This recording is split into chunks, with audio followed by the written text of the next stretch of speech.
Lawyers of victims of the 1998 bomb blast now want the Kenyan government to liaise with the U.S. government to unlock challenges hindering the compensation of the victims.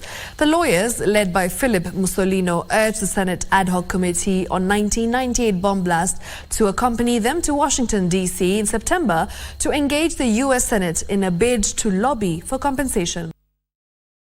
Now, the lead lawyer in the case seeking compensation for victims in the 1998 bombing attack at the Nairobi embassy, that is the U.S. Embassy in Nairobi then, which killed more than 200 people, has called on the Senate Ad Hoc Committee probing the compensation for victims of the attack to take up the matter with the United States Congress in order to fast-track compensation of victims. The new push for compensation of victims comes against the backdrop of the commemoration of the attack more than 2 decades later, with the victims receiving the short end of the stick. NTV's Melito Letenges now reports.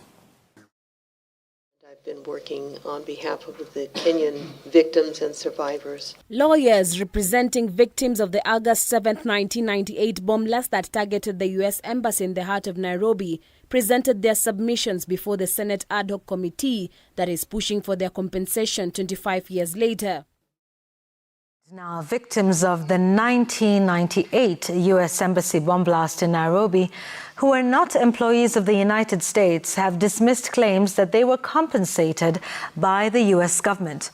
The victims who met their lawyers Saturday morning said those who were compensated were Kenyans who were working at the U.S. Embassy and American citizens. And as Emily Chebet reports, there seems to be light at the end of the tunnel with the latest push.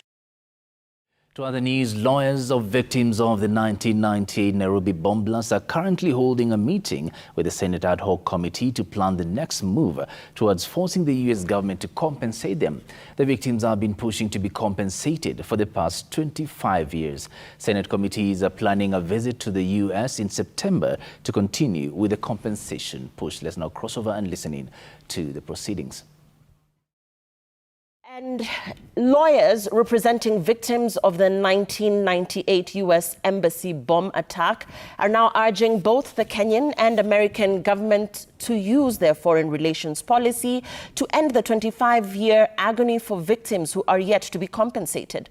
Appearing before the Senate Ad Hoc Committee that is pushing for the victims' compensation, lawyer Philip Mussolino said there is a victim compensation fund set up by the U.S. Congress in 2014, but its wording does not include Kenyan victims. Mussolino is urging the Kenyan government to face their U.S. counterparts to enable Kenyans benefit from the fund. Emily Chebet reports.